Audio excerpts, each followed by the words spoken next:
consacreront plus particulièrement au dispositif éco-énergie tertiaire, qui est plutôt spécifiquement donc dédié aux bâtiments du secteur tertiaire.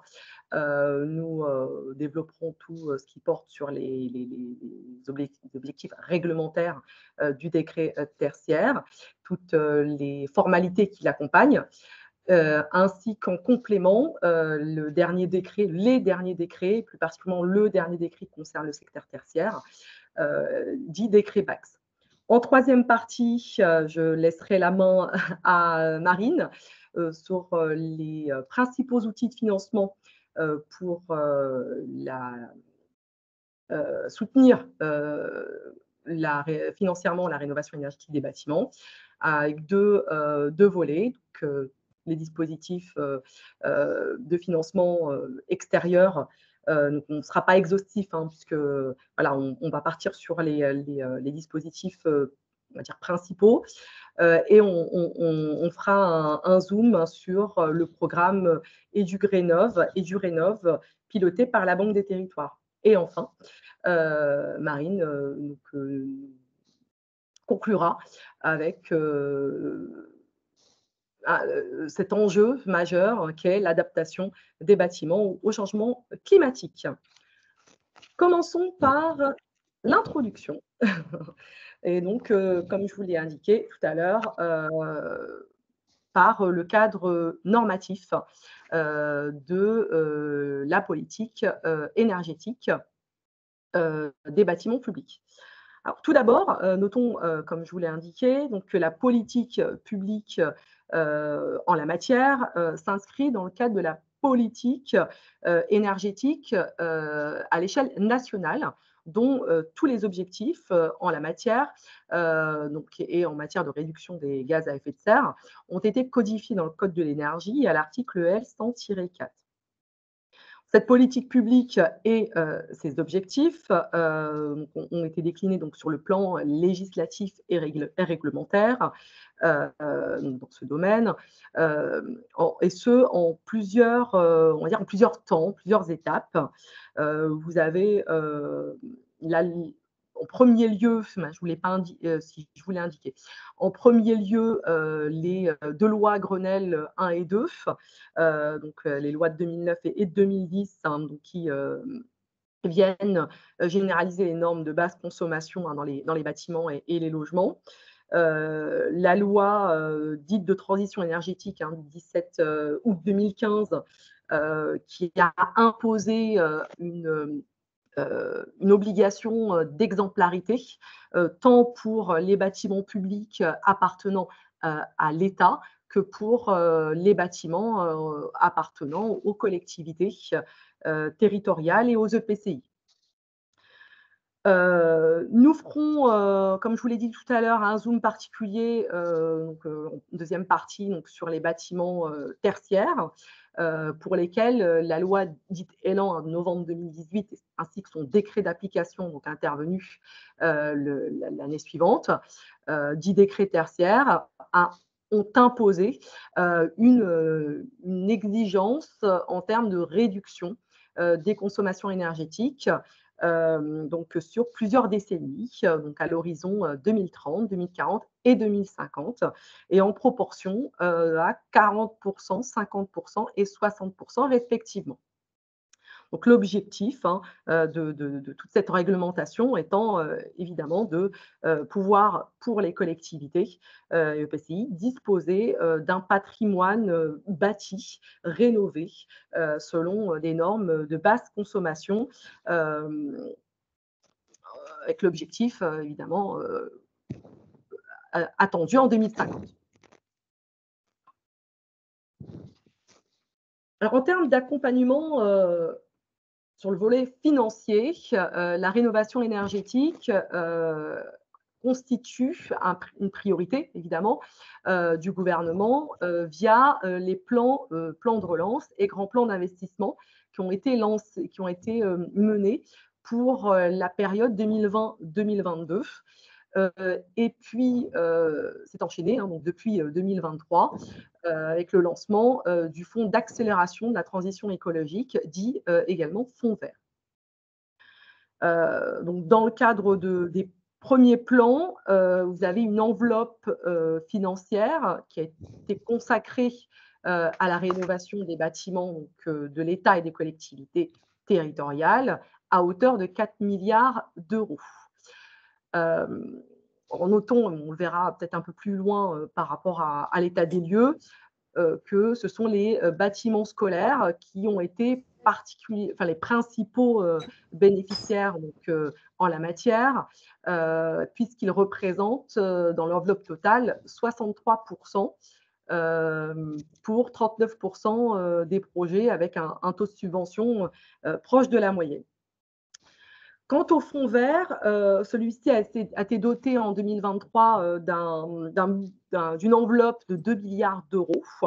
Et donc, pour continuer effectivement à accompagner les collectivités voilà, donc, à répondre à ces enjeux majeurs de planification écologique, le gouvernement a décidé de le pérenniser et de le renforcer à hauteur de 2,5 milliards par an dès 2024, dès cette année. Alors Myriam, un petit point de précision, en réalité, étant donné le contexte budgétaire actuel, on est plutôt sur 2 milliards également en 2024 pour le fonds vert, mais on pourra y revenir un peu plus tard. Très bien. Donc là, effectivement, on pourra y revenir un peu plus tard sur la partie financement. Alors, c'est ce qui figure sur le site du gouvernement. Donc, j'ai voulu le remettre. Effectivement, merci beaucoup, Marine, pour cette précision. Je vous indiquerai simplement la dernière circulaire en date. Hein, donc, si vous souhaitez aller plus loin sur le dispositif fonds vert, c'est une circulaire publiée en décembre 2024, comme je viens de vous le dire. Alors,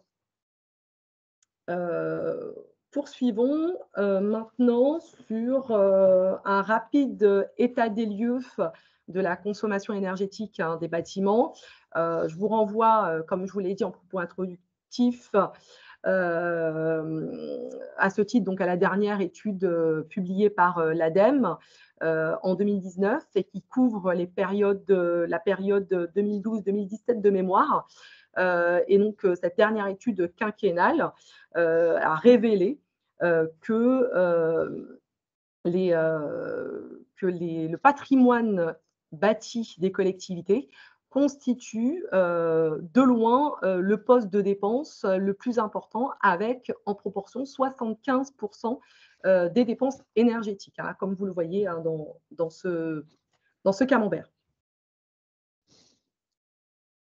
Donc là, pour la déclinaison, on peut passer. Juste, voilà, avant de faire un résumé de cette étude, juste vous indiquer qu'à travers justement l'étude de l'ADEME, l'ADEME a dressé un constat et a apporté des éléments d'explication. Le constat est le suivant, le parc immobilier des collectivités représente plus de 225 000 bâtiments et constitue à lui seul en métrage, si je puis dire, 280 millions mètres carrés, soit 3 fois plus que le patrimoine immobilier de l'État. Les bâtiments, on vient de le voir, représentent en moyenne 75% de la consommation énergétique hein, pour les collectivités, ce qui pèse évidemment assez lourdement sur leurs dépenses de fonctionnement. Alors, comment l'expliquer il faut dire que le parc immobilier hein, des collectivités comprend la plupart des bâtiments qui ont été construits avant 1975, bâtiments qui sont relativement vétustes, énergivores et qui nécessitent aujourd'hui d'importants investissements pour être à la fois moins consommateurs en termes d'énergie, pour s'adapter aux nouveaux usages et pour offrir un meilleur confort aux usagers. Alors, en résumé, cette étude, elle est assez longue, hein, donc je n'ai pas voulu développer plus que ça. Mais en résumé, cette étude de l'ADEME a permis un certain nombre d'éléments, notamment d'analyser les consommations d'énergie, l'émission en matière de CO2 et toutes les dépenses qui y sont associées. Elle a permis également de dresser un bilan énergétique par structure et par forme d'énergie, d'apprécier l'évolution des consommations par grands postes de consommation, hein, pour le patrimoine des collectivités, étant entendu qu'en premier lieu, hein, comme on l'a vu, hein, ce sont les bâtiments qui sont très consommateurs. Elle a permis de contribuer aussi à une meilleure motivation des élus, des gestionnaires exploitants des bâtiments publics, par notamment une restitution individualisée à l'échelle de chaque collectivité. Puis enfin, d'estimer la situation des collectivités, non seulement à l'échelle européenne, donc par rapport à tous les engagements pris, mais également à l'échelle nationale. Alors oui, juste pour précision, donc il s'agit de la dernière étude, donc comme je vous l'ai dit, hein, qui porte sur la période, qui couvre la période 2012-2017. Normalement, la prochaine étude devrait apparaître prochainement. Alors, j'ai vérifié avant ce webinaire, elle n'est pas encore parue, et devrait couvrir la période 2018-2023.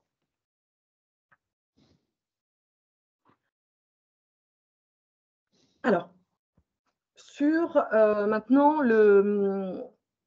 l'approche qu'il convient d'avoir par rapport à cet enjeu et à la nécessité d'engager des travaux de rénovation énergétique. Donc déjà, pour commencer, il convient de définir ce qu'est la rénovation énergétique des bâtiments.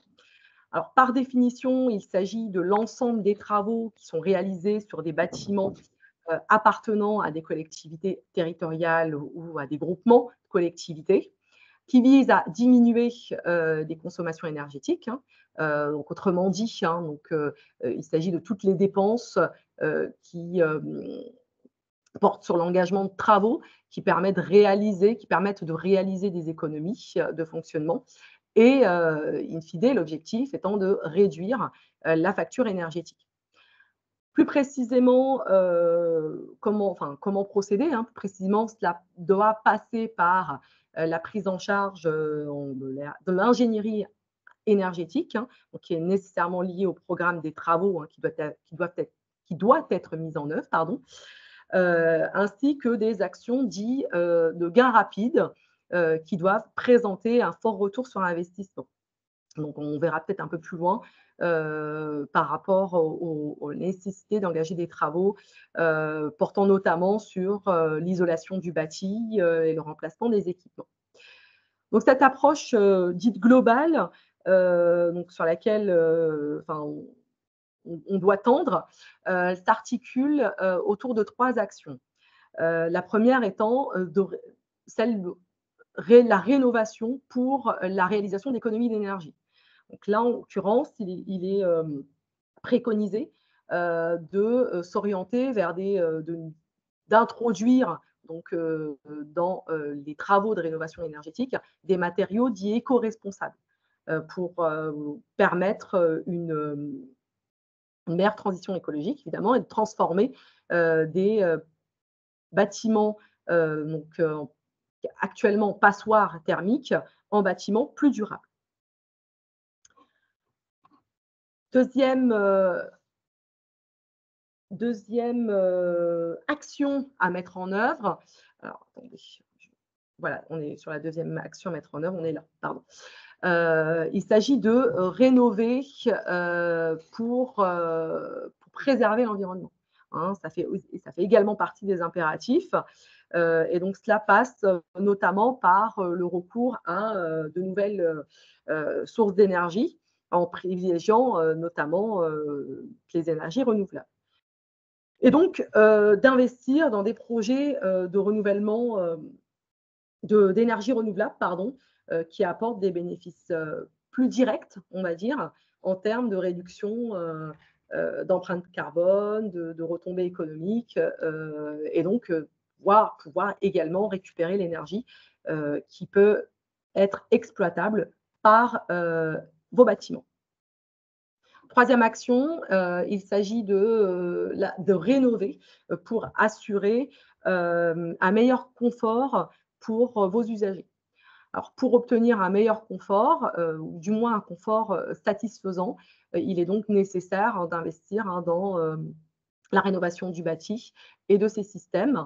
Et donc en partant sur un certain nombre de paramètres, notamment les températures, les modes de chauffage, etc. Je vous invite à vous, sur les liens que je vous ai insérés ici, à aller sur notre plateforme numérique et puisque vous avez un certain nombre d'outils qui vous permettent d'évaluer au mieux vos dépenses énergétiques. Nous avons mis en place un comparateur, donc voilà, le premier lien, le simulateur des programmes ACT pour une estimation globale des gains énergétiques. Vous disposez également du réseau des conseillers, de conseillers en énergie partagée auprès de l'ADEME. Donc, vous pouvez vous renseigner également auprès de votre région, puisque l'ADEME aussi intervient de manière déconcentrée dans chaque région. Et enfin, pour ce qui concerne particulièrement le dispositif éco-énergie tertiaire, nous mettons un lien intéressant et je vous invite à consulter. Voilà. Donc, pour cette première partie introductive, alors je vois que le temps passe très vite. Est-ce que vous avez des questions?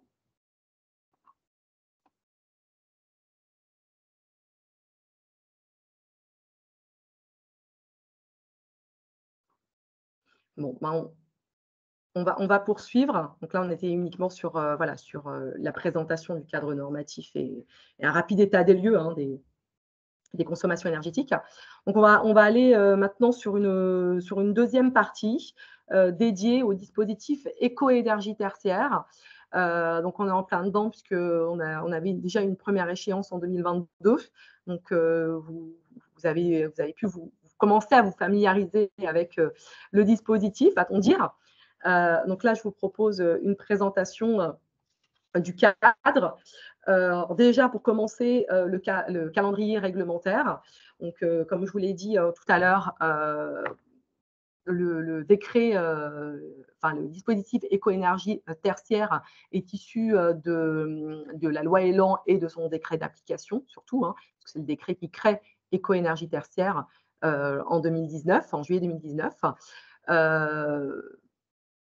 Quelques mois plus tard, ce décret, on est sur une entrée en vigueur différée, donc est rentré en vigueur pour la première échéance, au 30 septembre 2022, pour les remontées sur la plateforme Opéra, donc on verra un peu plus loin, de toutes les données de consommation pour les années 2020 et 2021.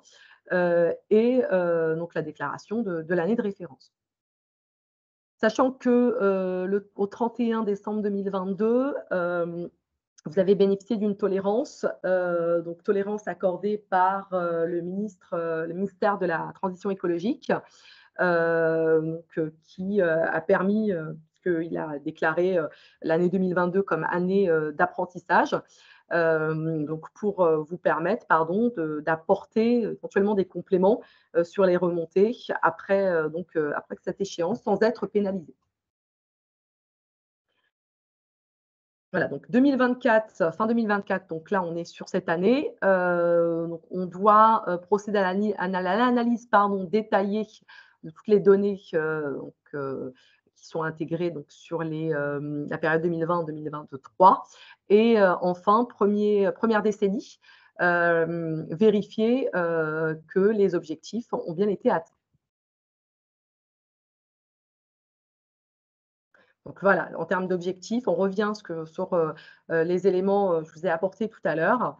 Le décret tertiaire accompagné de ces arrêtés d'application, dont notamment l'arrêté du 10 avril 2020, dit arrêté méthode, qui fixe donc tous les objectifs donc sur les 3 décennies et voilà l'objectif ultime à l'horizon 2050.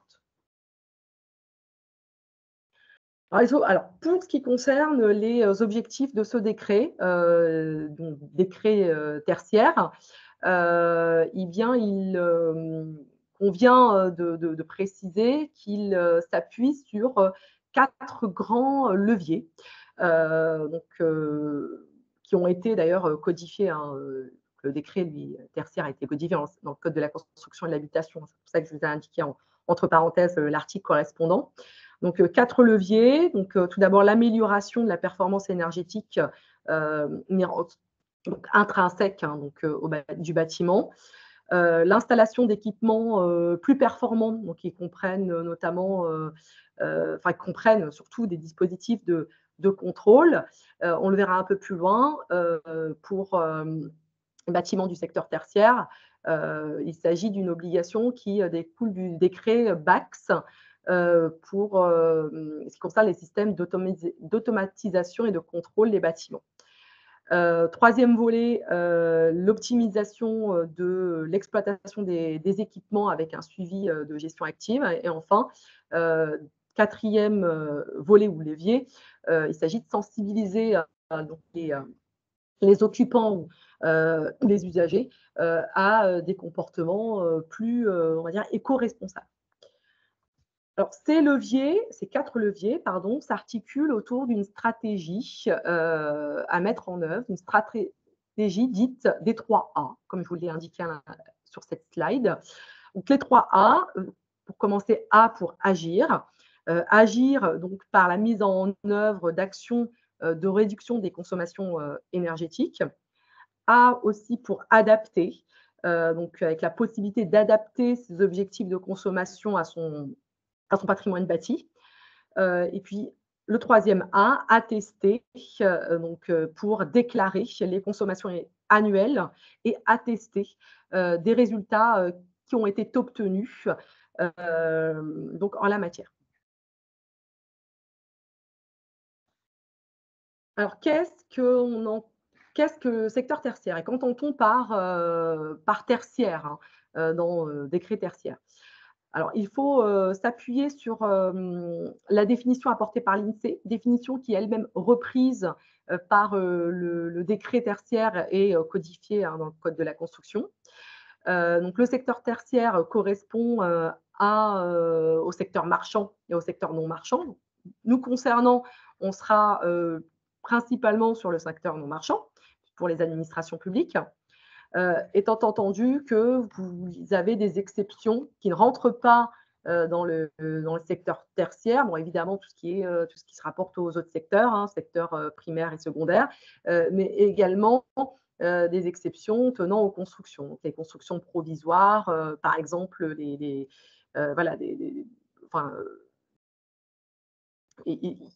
constructions pour les besoins d'un chantier, par exemple, les lieux de culte, etc., sont exemptés donc de cette qualification. Alors, quelles sont les personnes assujetties ainsi que les bâtiments concernés par le décret tertiaire? Donc, vous l'aurez compris, hein, sont concernées donc, toutes les collectivités, donc le PCI, également le PCI, hein, propriétaires ou exploitants d'un établissement qui abrite des activités relevant du secteur tertiaire. Donc, voilà, des activités du secteur tertiaire et du secteur public, donc cumulativement. Alors, plus précisément, pour ce qui concerne les bâtiments publics concernés par ces nouvelles obligations, vous avez donc tous les bâtiments d'une surface supérieure ou égale à 1000 mètres carrés et exclusivement dédiés à un usage tertiaire. Vous avez toutes les parties d'un bâtiment qui n'est pas exclusivement dédié à un usage tertiaire, qui peut l'être à un usage mixte, mais qui héberge des activités tertiaires et dont le cumul des surfaces est égal ou supérieur à 1000 m². Et en dernier lieu, tout ensemble de bâtiments qui sont situés sur une même unité foncière ou sur un même site, dès lors que ces bâtiments hébergent des activités tertiaires sur une surface cumulée égale ou supérieure à 1000 m². Alors, donc pour précision, oui, par rapport au champ d'application du décret, voilà, juste pour la parenthèse, alors qu'initialement, le décret tertiaire ne concernait pas tous les bâtiments du secteur tertiaire, hein. Il ne concernait que les bâtiments existants à la date d'entrée en vigueur de la loi Elan. Alors, comment dirais-je, le décret tertiaire donc, a été on va dire, élargi par la loi Climat Résilience du 22 août 2021, qui a permis comment dirais-je, d'imposer cette obligation à tous les bâtiments du secteur tertiaire et non plus seulement à ceux qui existaient à la date d'application de publication de la loi Elan. Voilà, donc je vous laisserai regarder du côté, voilà, pour la définition des notions de site et d'unité foncière. Et je vous ai prévu une illustration pour ce qui concerne le site, la notion de site, hein, donc qui correspond qui peut correspondre à un centre administratif, hein, donc assez classiquement, vous retrouvez la mairie et tous les services municipaux donc sur un même site, par exemple. Alors, poursuivons. Je vous avais parlé donc de slides avant, à peu près, de l'arrêté dit méthode, donc de l'arrêté de 2020, qui a fait l'objet d'un certain nombre de modifications. Donc, vous retrouvez donc cet arrêté socle, on va dire, un arrêté du 10 avril 2020, qui impose une réduction de la consommation d'énergie finale des bâtiments tertiaires, donc pour chacune des années, toujours, 2030, 2040, 2050, pour chacune des décennies, pardon, des années 2030, 2040, 2050, et selon des objectifs fixés en appliquant l'une des deux méthodes. Donc là, on est sur comment dirais-je, une alternative, si vous voulez. Donc soit la première méthode, donc soit un niveau de consommation d'énergie finale donc réduit, donc respectivement en proportion de 40, 50, 60% par rapport à une année qui ne peut être antérieure à 2010 et ajustée en fonction des conditions climatiques, ce qu'on appelle la méthode dite de valeur relative, soit un niveau de consommation d'énergie finale fixé en valeur absolue en fonction de la consommation énergétique des bâtiments publics, exprimé en kilowattheures d'énergie finale par mètre carré et par an, donc à ne pas dépasser, et selon la typologie de l'activité. Donc on l'appelle la méthode en valeur absolue.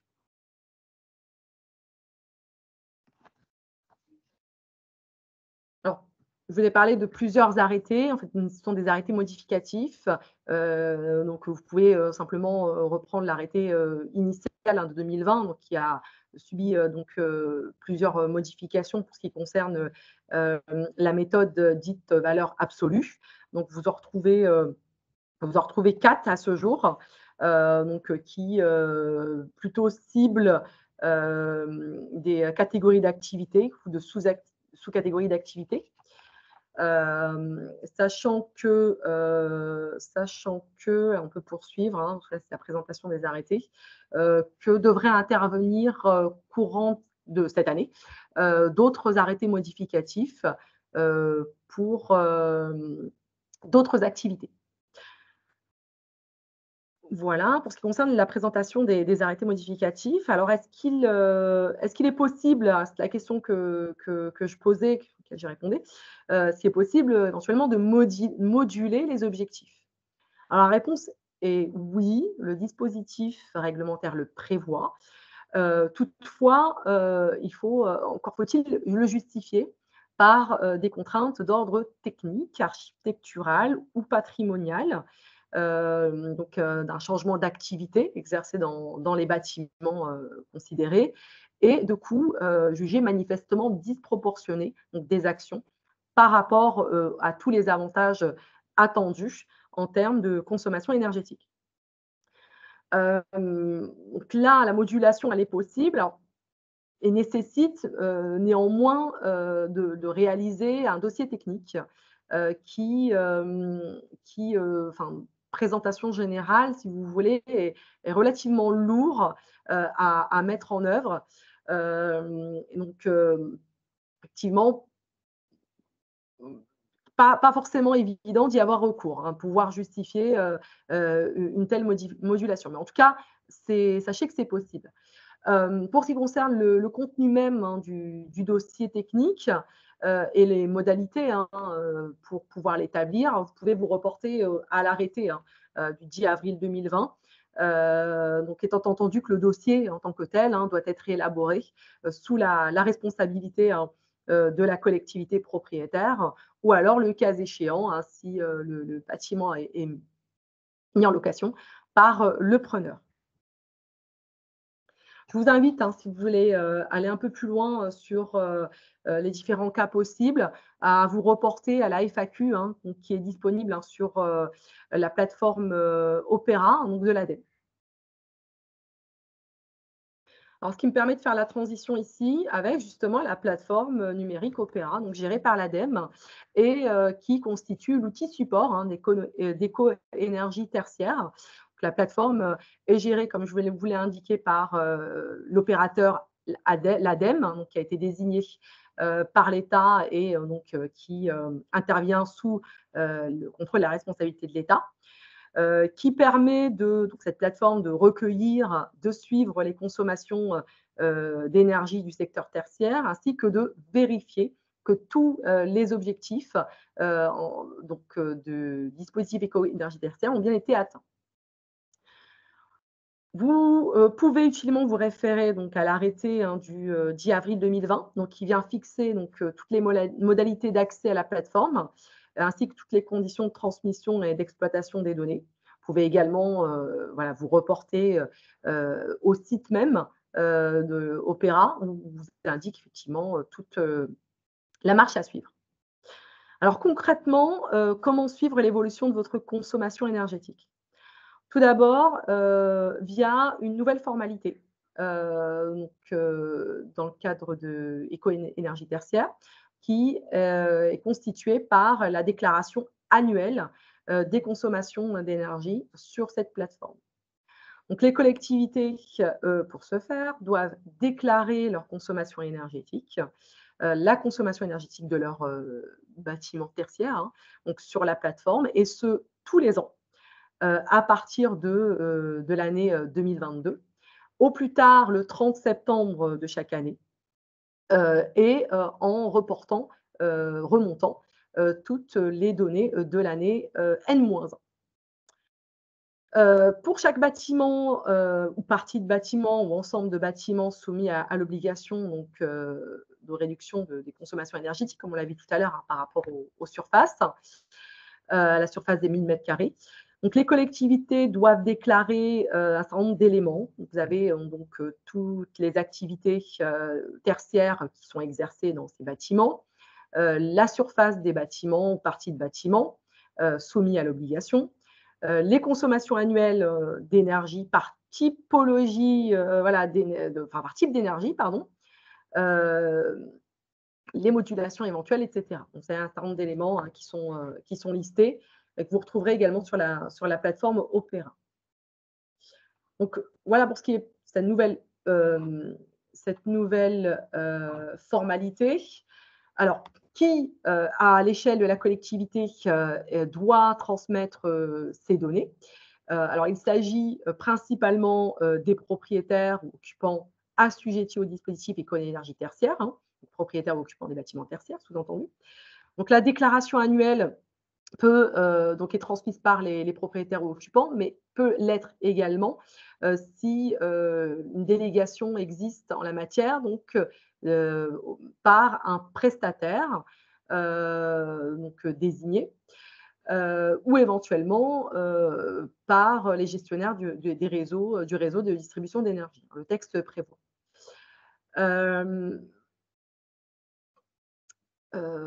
Oui, alors bon, par rapport aux dispositions contractuelles, effectivement, il faut l'avoir bien précisé, donc noir sur blanc, hein, par rapport à cette délégation. Étant entendu que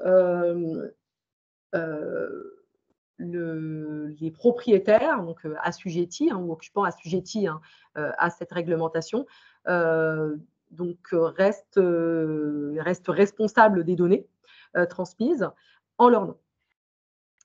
Alors une fois que ces données justement sont transmises, la plateforme Opera doit générer de manière automatique et pour chaque bâtiment un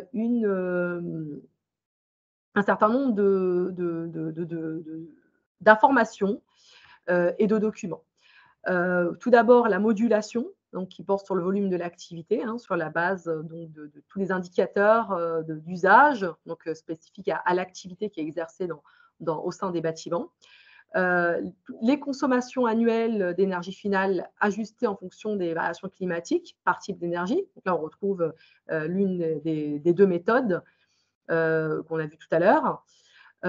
Une information sur les émissions de gaz à effet de serre, donc, correspond aux consommations énergétiques annuelles et par type d'énergie. L'attestation numérique annuelle, donc, qui permet de rendre publiques toutes les consommations d'énergie finale du bâtiment et complétée par un système de notation éco-énergie tertiaire.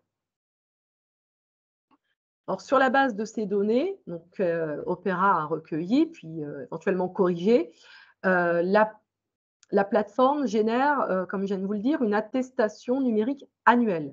Alors, si vous souhaitez voir à quoi ça ressemble, je vous invite à reprendre le modèle donc, qui figure en annexe de l'arrêté du 10 avril 2020, comme je vous l'ai indiqué ici sur cette slide.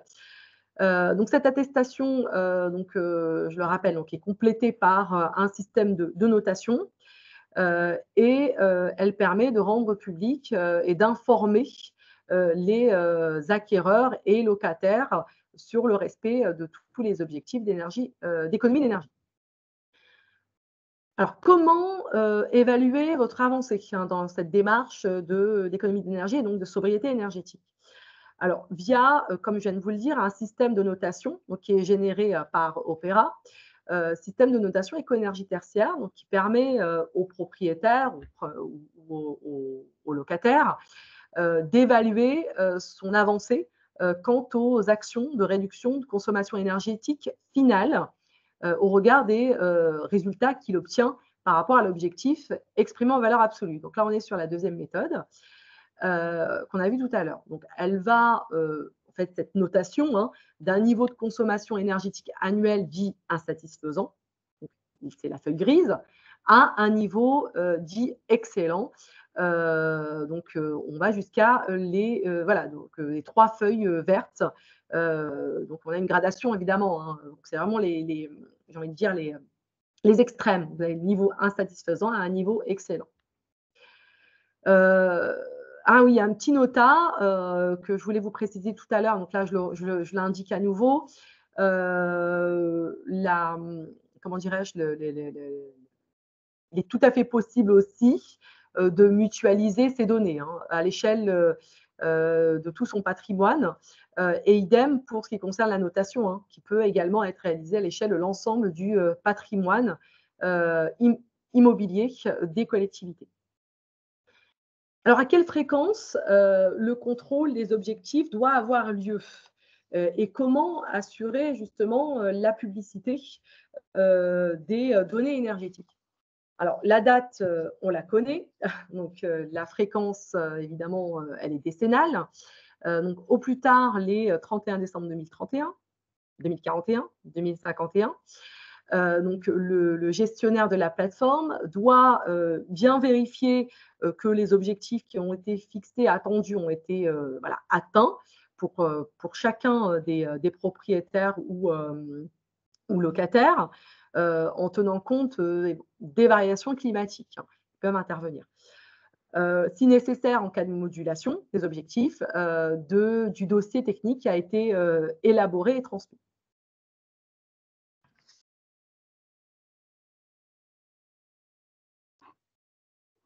Alors, pour la publication en tant que telle, alors il faut savoir que le décret tertiaire impose dans chaque bâtiment la publication de sa consommation d'énergie finale au cours des 3 années écoulées, ses objectifs passés et le prochain objectif à atteindre. Donc, l'ensemble de ces informations doivent être publiées sur la base de l'attestation, hein, annuelle qui a été générée par la plateforme Opera et complétée par le système de notation éco-énergie tertiaire.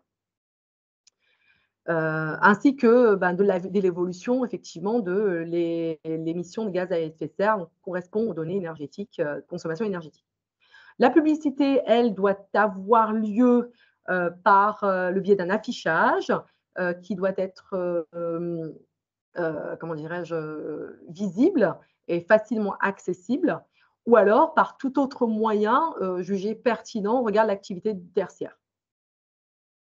Des personnels, hein, donc de ces bâtiments et du public concerné. En cas de non-respect de l'ensemble de ces obligations réglementaires, la réglementation prévoit également un système de sanctions administratives. Vous en trouvez, et d'ailleurs je vous les ai détaillées, 3 séries de sanctions codifiées dans le code de la construction et de l'habitation. Pour la première, concernant la non-transmission des données sur la plateforme Opera. Donc, si vous ne transmettez pas si elle justifiait les données sur la plateforme Opera, donc à l'échéance annuelle, donc avant le 30 septembre, eh bien, le préfet donc compétent, donc le préfet de lieu de localisation du bâtiment, peut vous mettre en demeure de respecter donc, ces obligations, et ce dans un délai de 3 mois, le prévoit le texte. Alors, formellement, il vous notifie donc en tant qu'assujetti une lettre de mise en demeure et donc vous indique le délai imparti. Si comment dirais-je, ces informations ne sont pas transmises dans le délai prévu, eh bien, vous avez une première sanction qui sera procédé à la publication sur le site internet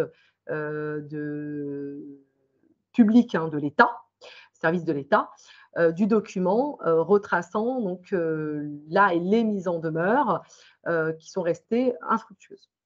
Deuxième échelle de sanctions, vous retrouvez des sanctions pour non-respect des objectifs qui ont été fixés et attendus, et le dépôt de programmes dits d'action.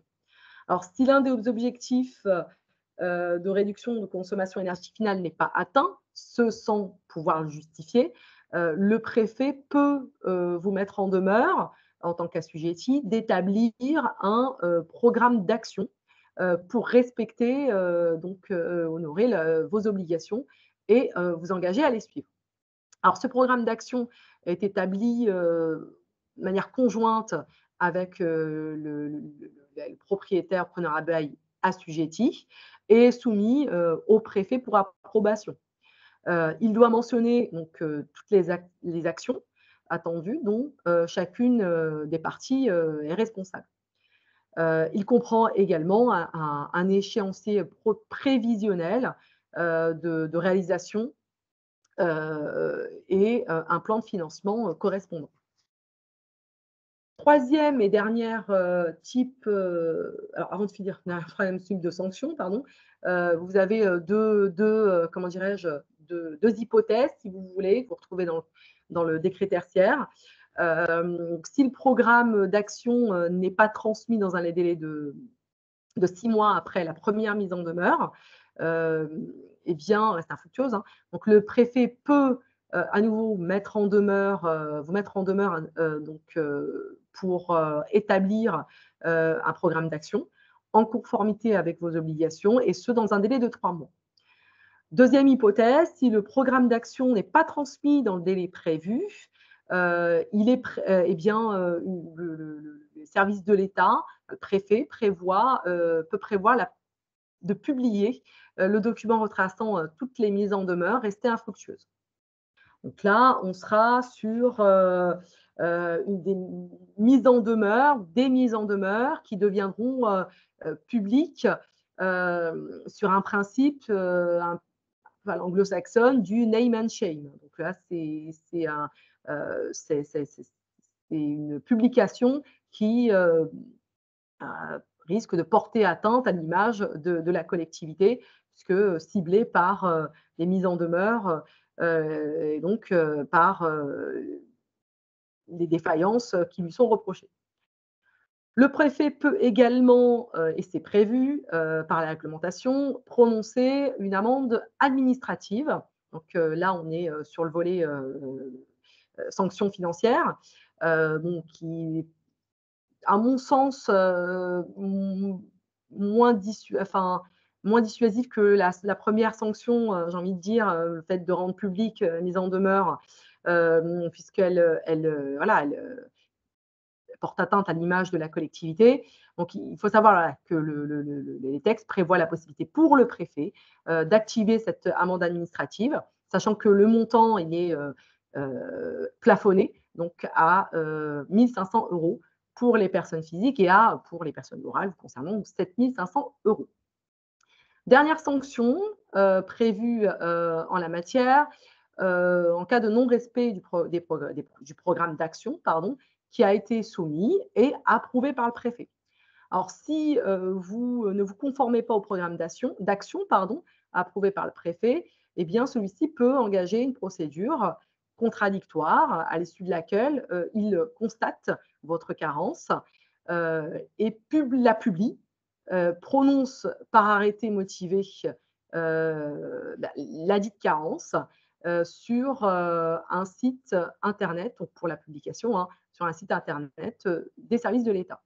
Là encore, vous avez cette amende administrative hein, donc qui est prévue, plafonnée pour les personnes morales à hauteur de 5 500 € et qui est proportionnée à la gravité des manquements qui ont été constatés par le préfet. Alors, je vais accélérer pour laisser la main ensuite, pour vous laisser la possibilité de poser des questions, pardon, et laisser la main à Marine, parce que je vois qu'il est bientôt 11h30. Je voulais voilà, effectivement vous faire un point sur un dernier décret, le décret d'IBAX. Pour l'acronyme, je voulais indiquer en OTA. BAX, ça vient de l'anglais, hein, de Building Automation and Control Systems. Les décrets BAX, alors je l'ai mis au pluriel dans le titre parce que vous avez 2 décrets. Alors, ce qui va nous intéresser, c'est plutôt le deuxième, évidemment. C'est le décret du 7 avril 2023. Alors, le décret BAX, il vient en complément du décret dit tertiaire et introduit de nouvelles obligations réglementaires en termes de système de contrôle dans les bâtiments du secteur tertiaire. Le dispositif prévoit et impose surtout donc l'installation dans des bâtiments tertiaires, neufs ou existants, de systèmes d'automatisation et de contrôle de l'immeuble, de bâtiments, lorsque cela est techniquement et économiquement réalisable.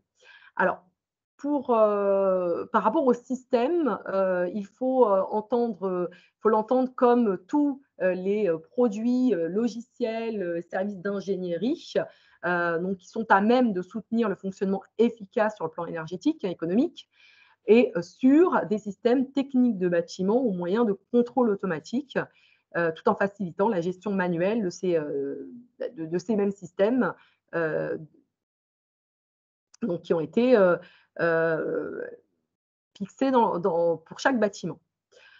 Alors, les services techniques concernés, ce sont tous les équipements, que je vous ai listés, pardon, ci-après. Vous retrouvez le chauffage, la climatisation, la ventilation, la production d'eau chaude sanitaire, l'éclairage intégré, la production d'électricité, dans chaque bâtiment ou, tout système qui combinerait, plusieurs, de ces équipements.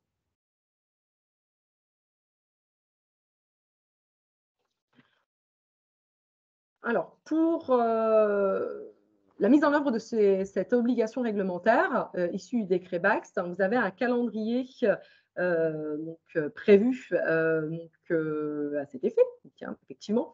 Étant entendu que vous avez voilà, plusieurs échéances que je vais développer un peu plus loin. La prochaine échéance est pour bientôt.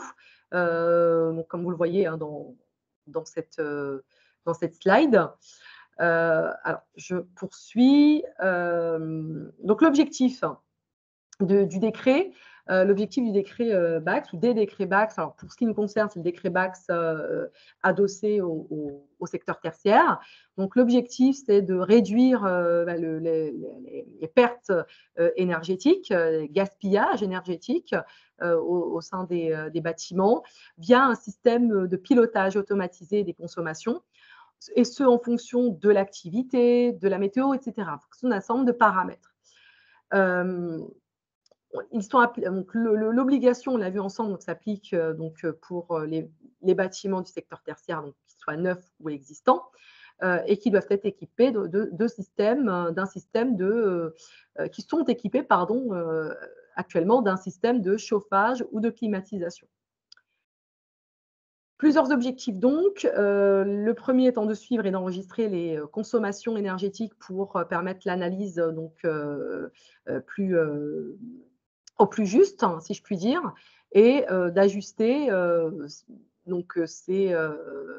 ces consommations selon les besoins propres du bâtiment et de l'activité qui est hébergée.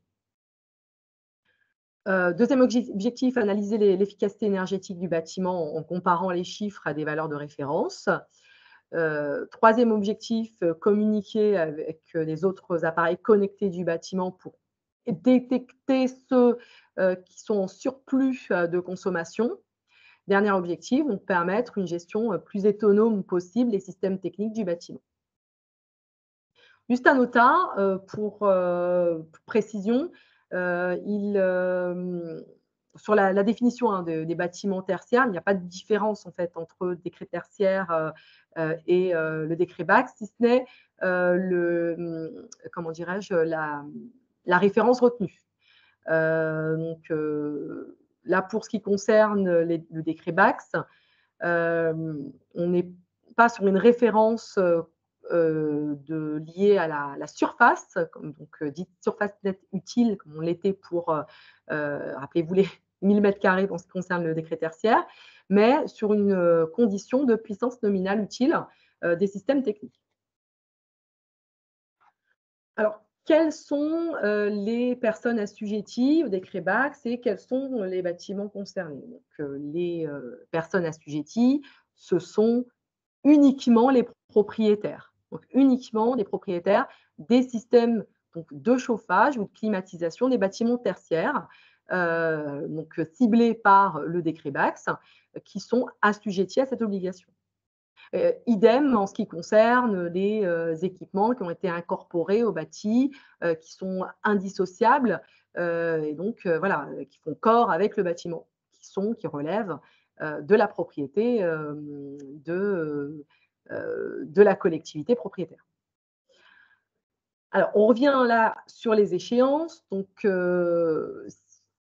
sous réserve que la collectivité propriétaire produise une étude qui établit que l'installation n'est pas de système, n'est pas réalisable avec un temps de retour sur investissement, TRI, inférieur à 10 ans, eh bien, cette obligation est et devient applicable à commencer pour les bâtiments équipés d'un système de chauffage ou de climatisation combinés ou non, hein, avec un système de ventilation dont la puissance nominale utile est supérieure à 290 kWh.